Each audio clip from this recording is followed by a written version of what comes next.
Hello friends, welcome to my channel Rita Chatterjee Elena beauty salon and spice tips and ট্রিক্সের তরফ থেকে আপনাদের কাছে উপস্থিত। আশা করি সকলে ভালো আছেন।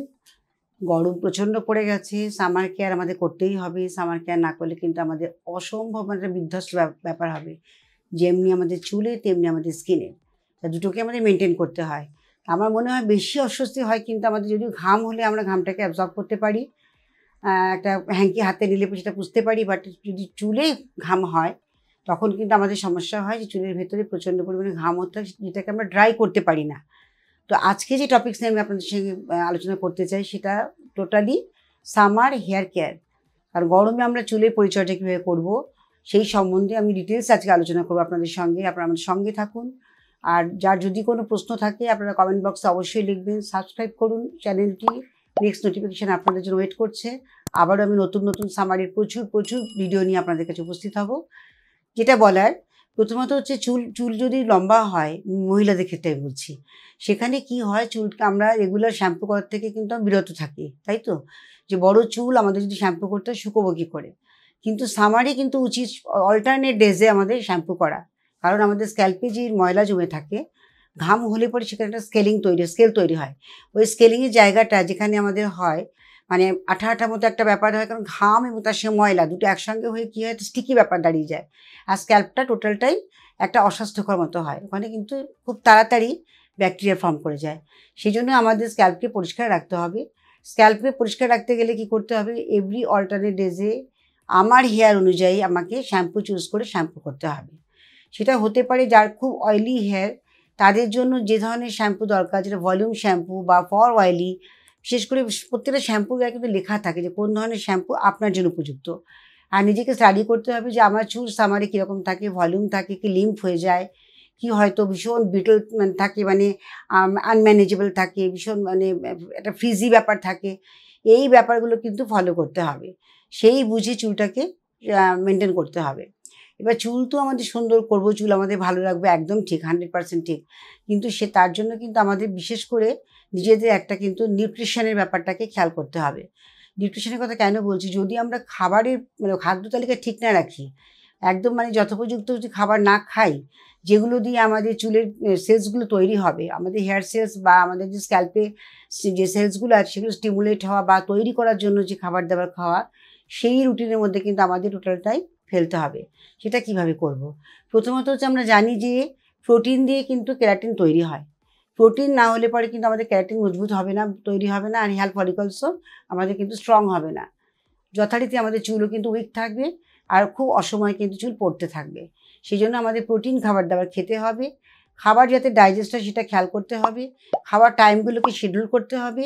খেতে বসার অন্তত মিনিমাম আধ ঘন্টা আগে জল খেতে হবে। খাবার ঠিক আধ ঘন্টা থেকে 1 ঘন্টা পর জল খেতে হবে। আর খাওয়ার সময় টোটালি কিন্তু একদম খাবারের দিকে মন দিয়ে ভালো করে চিবিয়ে খেতে হবে, একদম স্ট্রেট কাট। যদি চিবিয়ে না খান সেটা কিন্তু ডাইজেস্ট প্রপারলি হয় না। আর জল যদি আমরা আগে আধ ঘন্টা আগে না খাই, তাহলে কী হবে, আমাদের ফুড পাইপটা পুরো ড্রাই থাকে। তখন আমাদের খাবার কিন্তু সেইভাবে সালাইভা দিয়ে আপনি মানে লালা দিয়ে আমরা কতটাকে জারিত করতে পারি খাবারটা, তাই না? কিন্তু আমাদের যদি জলটা খেয়ে নিই, অটোমেটিক্যালি আমাদের কিন্তু ফুড পাইপটা ওয়েট হয়ে যায়, ভিজে হয়ে যায়। অটোমেটিক খাবার কিন্তু খুব স্মুথলি আমাদের স্টমাকে পৌঁছয়। তো সেই জন্য আমাদের খাবার দাবারগুলো খেয়াল করতে হবে। আর কী ধরনের খাবার খাবো, এটা একটা প্রশ্ন। এটা নিউট্রিশন আমাদের বেসিক্যালি আমরা জানি যে আয়রন এবং জিঙ্ক এই দুটোই কিন্তু আমাদের চুলকে মানে তৈরি করতে সাহায্য করে। জিঙ্ক ভীষণ প্রয়োজন। আর জিঙ্ক আমরা কোথায় পাবো, যে সমস্ত খাবারের মধ্যে জিঙ্ক আছে সেই খাবারগুলো আমাদের খেতে হবে। বিশেষ করে আমরা জানি পালং শাকে কিন্তু প্রচুর পরিমাণে জিঙ্ক পাওয়া যায়, সয়াবিনে পাওয়া যায়। এ ধরনের কিছু ফুডস আছে সেগুলোর মধ্যে কিন্তু আমরা প্রচুর পরিমাণে জিঙ্কটা পেতে পারি। তাছাড়া আমাদের স্যালাড প্রচুর খেতে হবে। স্যালাডের পরিমাণটা সামারে বিশেষ করে বেশি করে বাড়িয়ে দেওয়া উচিত। যদিও সামারে আমরা সে ধরনের পাই না, বাট আমরা অঙ্কুরিত ছোলা বা মটর এগুলোকে ভিজিয়ে দিলে পরে, বা আমরা যে কড়াইয়ের ডাল বলি আমরা, যে এক কথায়, সেইগুলো কিন্তু ভিজিয়ে দেওয়া হয় আগের দিন রাত্রিবেলা, পরের দিন সেটাকে ড্রাই করে যদি আমরা ঘন্টা 4-5 রাখি, আস্তে আস্তে কলা বেরোতে থাকবে। চাপা ঢাকা দিয়ে রাখতে হবে। সেটা দিয়ে শসা দিয়ে টমেটো দিয়ে আপনি সব কিছু দিয়ে একটা স্যালাড তৈরি করলেন, বা বয়েল একটু লেটুস পাতা দিয়ে এগুলো করলেন, তাতে কিন্তু খেতে খুব টেস্টিও হয় এবং সেটা খাওয়া কিন্তু ভীষণ ভালো আমাদের। আর তার সঙ্গে বলবো আমি যে প্রোটিনের মধ্যে বিশেষ করে মাছ, মাংস, ডিম সেটা কিন্তু বুঝে খেতে হবে। এবং যদি কারুর যদি হয়তো হার্টের প্রবলেম আছে, সে যদি র্যাপিডলি খেতে থাকে চিকেন বা মাটন, সেটা তার পক্ষে ক্ষতিকর। তা আমাদের পুরো হোল বডিকে একটা সিস্টেমে আনতে হবে যে এই সিস্টেম নিলে আমার সুগার আছে তো আমি এই খাবারটা অ্যাভয়েড করবো, আমার হার্টের প্রবলেম আছে তো আমি খাবারটা অ্যাভয়েড করবো, কারোর হাই কোলেস্টেরল থাকে তাকে সেই ধরনের খাবার খেতে হবে, কিন্তু প্রোটিন ইনটেক করতে হবে একদম 100% শিওর, তবে কিন্তু চুল ভালো থাকে। আর ঘুম 7 থেকে 8 ঘন্টা ঘুম সকলের সাউন্ড স্লিপ হওয়া উচিত। ঘুমোতে যাওয়ার মিনিমাম আধ ঘন্টা আগে মোবাইলটাকে সুইচ অফ করতে হবে, অথবা তাকে একদম টোটালি নিজের সামনে থেকে দূরে সরিয়ে দিতে হবে। রাতের ঘুম ভীষণ প্রয়োজন। আর খাবার দাবারের ব্যাপারটা বলছি, অনেকেই এরকম করে, এগুলো এতটাই ভুল কাজ করে যে অনেক সময় হয় কি যে আমার হচ্ছে না, খেতে ইচ্ছে করছে না, খেলাম না, স্কিপ করে গেলাম। এই যে সকালে আমাদের একটা ব্রেকফাস্ট খাওয়ার একটা অনীহা অনেকেই করে, এটা রাতে খেয়ে নিয়েছে ব্যাস সকালে না খেলেও চলবে, এটা একদম উচিত না। রাতের খাবার বিশেষ করে যদি আমরা পারি মানে বিফোর 7 যদি খেতে পারি, সেটা সম্ভব হয় না যদি আমরা এত কাজে ব্যস্ত থাকি, রুটিন হিসেবে মেনটেন করা যায় না। তবু বলবো যাদের পক্ষে পসিবল, বিশেষ করে এজেড যার পার্সনরা, তাদের মিনিমাম কিন্তু একটা টাইম দিতে হয় ডাইজেস্ট করার জন্য। তো তাদের ক্ষেত্রে বলবো যে আপনি 7টার মধ্যে যদি ডিনারটা করে নিতে পারেন আপনারা, এটা অনেকটা টাইম পাচ্ছে কিন্তু সে ডাইজেস্ট করার জন্য। তাহলে কী হবে, অটোমেটিক্যালি আপনার শরীর কিন্তু তখন মেটাবলিজমটাও ঠিক থাকে, আর আপনার খাবার দাবার হজমও খুব ভালো হবে, ঘুমটাও আপনার খুব ভালো হবে। এটা কিন্তু মাথায় রাখতে হবে। খুব খিদে পেলে একটু লাইট খাবার, কিছু রাতে 2 বিস্কিট খেলেন, একটু নাটস খেয়ে নিলেন, কিছু একটু খেলেন, সেটা আলাদা কথা। একটু রাতে স্যুপ করে একটু খেয়ে নিলেন, সেটা আলাদা। হয়তো অনেকটা টাইম আপনি 11টা ঘুমোতে গেলে কি 10টা কি 10:30, তার মধ্যে খিদে পেলে টুকটাক একটু খেয়ে নেবেন। কিন্তু যেটা ডিনার, হেভি ডিনার যেটা আমরা করি, সেটা যার যেরকম প্রয়োজন, তো সেভাবে সেটা কিন্তু 7টা থেকে ম্যাক্সিমাম 8টা ম্যাক্সিমাম, এটা খেলে খুব ভালো হয়। আর চুল শ্যাম্পু করতে হবে সপ্তাহে অন্তত আমি বলবো 4 দিন তো করা উচিতই, যদি অল্টারনেটিভে সম্ভব না হয় লং হেয়ার হলে।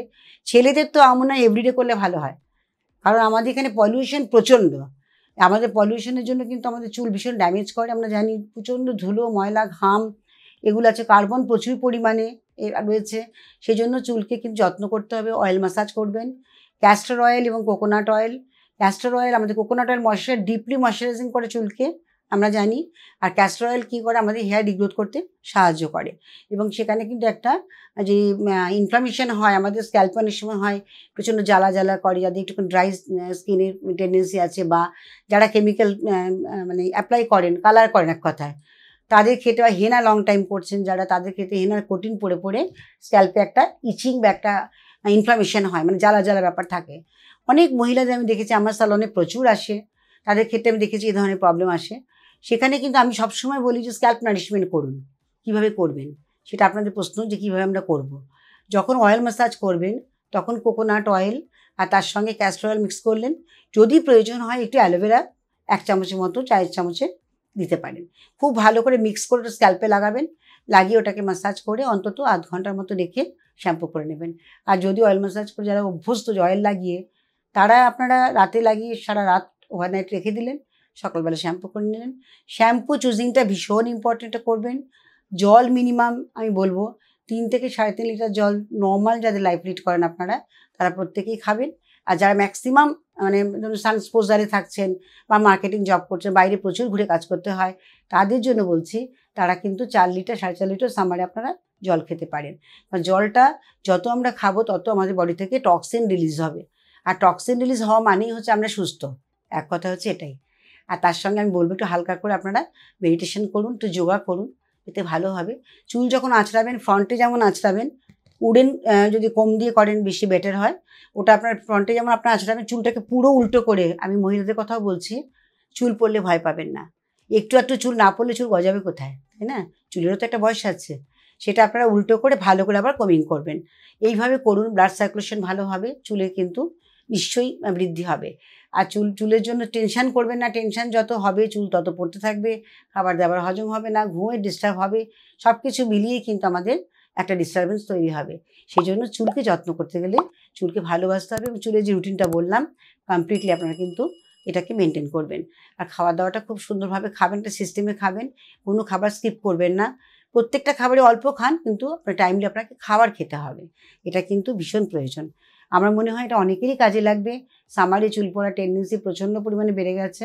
অনেকে কিন্তু এটা মানে ভয় পাচ্ছে, চুল আঁচড়াবো না, আঁচড়ালেই তো পড়বে। এই ব্যাপারটা ভুলে যান। শ্যাম্পু অল্টারনেট ডেজ করবেন, তাই বললাম 1 নম্বর পয়েন্ট। সেকেন্ড হচ্ছে প্রোটিন খাবার-দাবার খাবেন, বেশি করে চুল ধোবেন এবং চুলের কোমিং করবেন। চুল পরে পড়ুক, চুল আবার গজাবে। আর প্রোটিন জাতীয় খাবার খাবেন। আয়রন, জিঙ্ক যাদের ডেফিসিয়েন্সি আছে সেগুলো আপনার ডক্টরের অ্যাডভাইস নিন। অবশ্যই এটা খেতে শুরু করবেন। আশা করি সকলে ভালো লেগেছে এই ভিডিওটি। যদি ভালো লেগে থাকে লাইক, শেয়ার করুন, সাবস্ক্রাইব করুন। আবার আসছি আপনাদের কাছে নতুন ভিডিও নিয়ে। সামারে খুব ভালো থাকবেন। একদম মানে 100% আমি বলছি, আমার থেকে আমি দেওয়ার চেষ্টা করব। Thank you so much.